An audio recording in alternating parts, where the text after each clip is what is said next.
I do feel the like intensity of the challenge of wanting to be like, to feel all the like suck the marrow out of this beautiful life feeling, especially when you're around people who make you feel alive, even for like the dumb fun things. You watch your kids in like super fast shutter speed change in front of your eyes, and then you can feel, I don't know, like my friend's dad always says, some people die with the song still in them.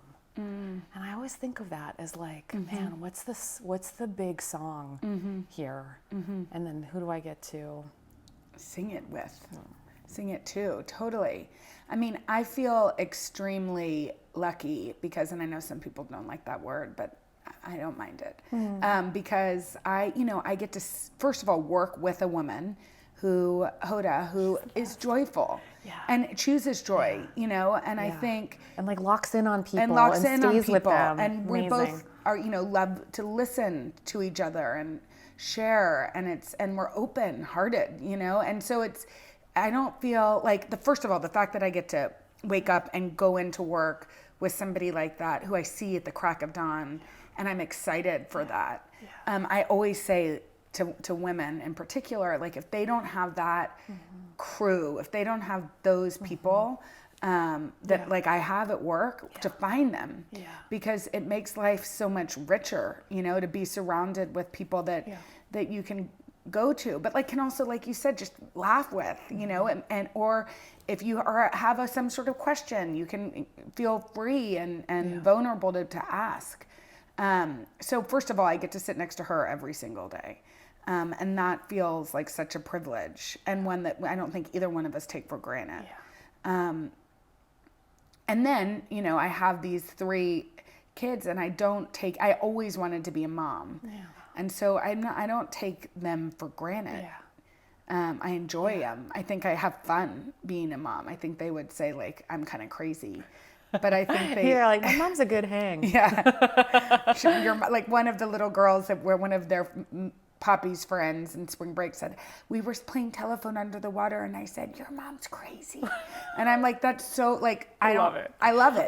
It's like that that's so much there better. And dancing and having fun and being part of it, as opposed to sort of laying back reading, which I also really like which to I do. Also do too. I'm also like, mommy has to read. This is actually a huge part of my life.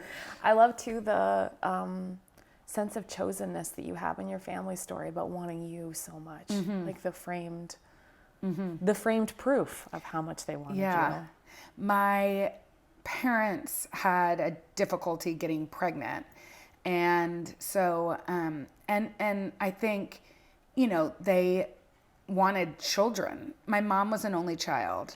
Her mother was an only child. Her great-grandmother was an only child. There's like been fertility issues on that side of the family for a long time.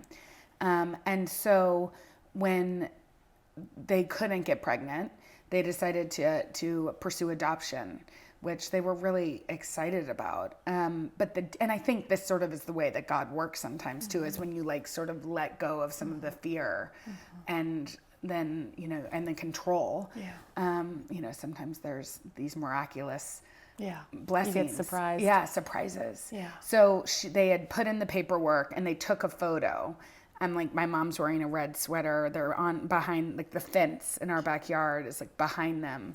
And they had, I guess, a friend come and take the picture of them for the application, which is what you used to have to do. I don't know, you may still. And then right when they got the information back that they had been accepted for the next round, she found out she was pregnant. So they framed that photo for us, so that we would always remember, that we were loved. That feeling of being like pulled into a story about yourself, I don't think there's anything more powerful than someone who loves you being like, this is a love that goes from here to here. And like, even before you were you. Well, I think kids yearn for that. I mean, I remember just being desperate for my mom to tell us stories of her time teaching, because it was before we were alive. And I think to think of our parents as humans is something that's so interesting for kids to do. But then, as you said, to elevate it, and where it's also includes How were you a we? Yeah. When were we gonna, like, when did these characters meet? Totally. I always make this really big show of this when you were born story for Zach, even though most of the story is absolutely indescribable. Because I had one of those just like brutal pregnancies, brutal, like, Afterwards. infertility terrible, Yeah. miscarriages terrible, and then pregnancy that was Not dicey great. and stressful, Yeah. and then 37-hour delivery process that you just like don't tell a friend. Yeah. It's just like a public service to Yeah. be like, and then never talk about it.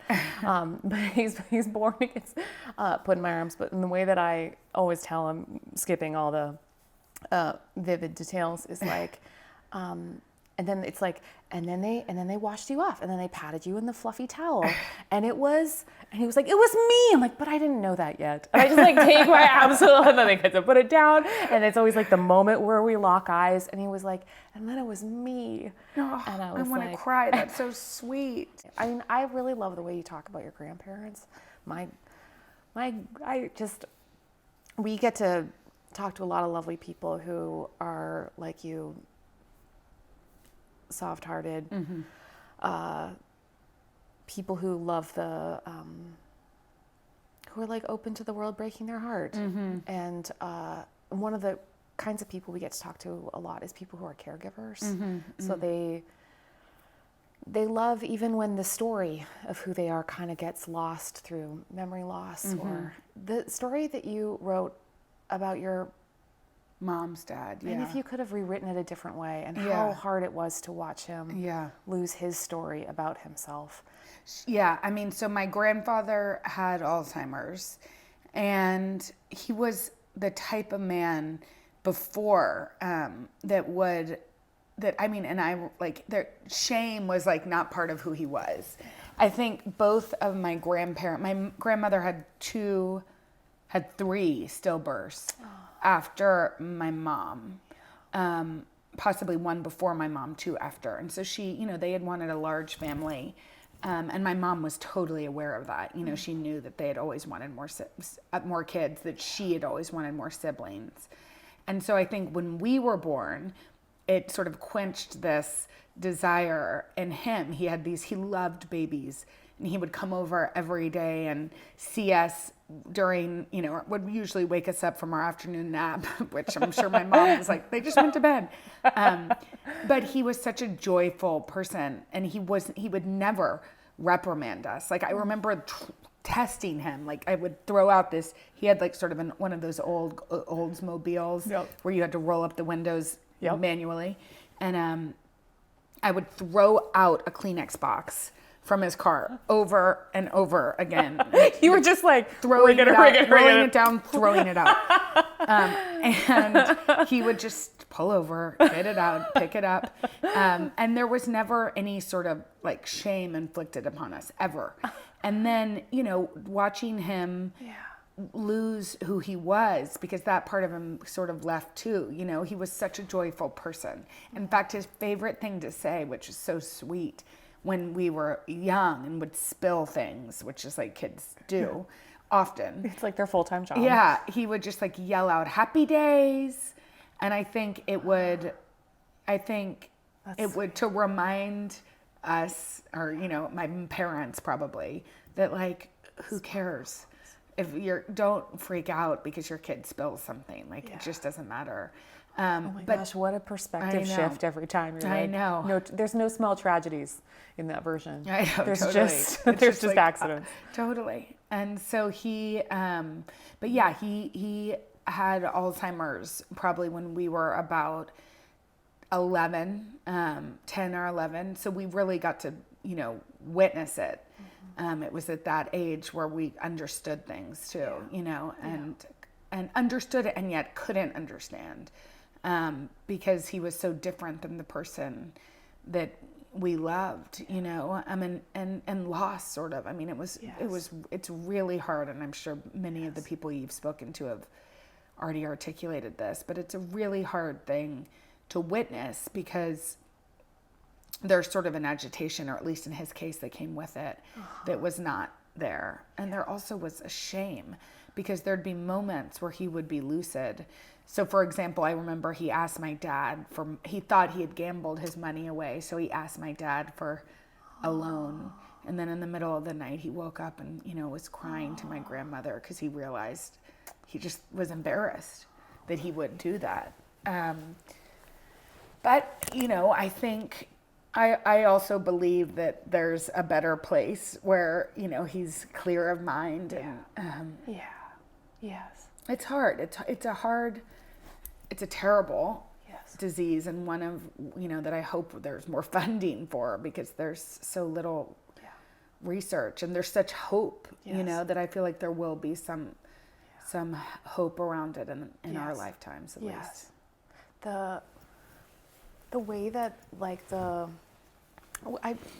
there's this lovely man named John Swinton, and he was a mental health nurse before he became a theologian, which is like a fun twofer job. And he's from Scotland, so he has one of those like unbelievably charming accents. Yeah, totally. And he worked mostly with people with memory loss, and that was one of the most deeply hopeful things I've ever heard someone say about God, was that when we can't see ourselves in that beautiful long love story that is so intoxicating and beautiful, that like when we lose that thread, that like God is the one who remembers and holds it for us, and like gives the fullness of us back to ourselves. Yeah. And I was like, well, that's really beautiful and frankly helpful. But when your grandma would say, when he would say, who am I? And then like he would say, so who are you? Yeah.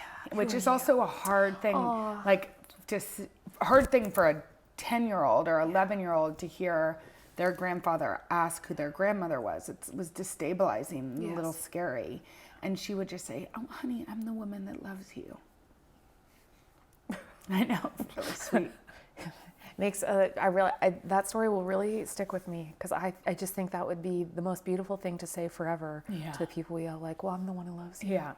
Like, even when the people in our life are not, even when we're not in the part of the story we want. Yeah. Yeah.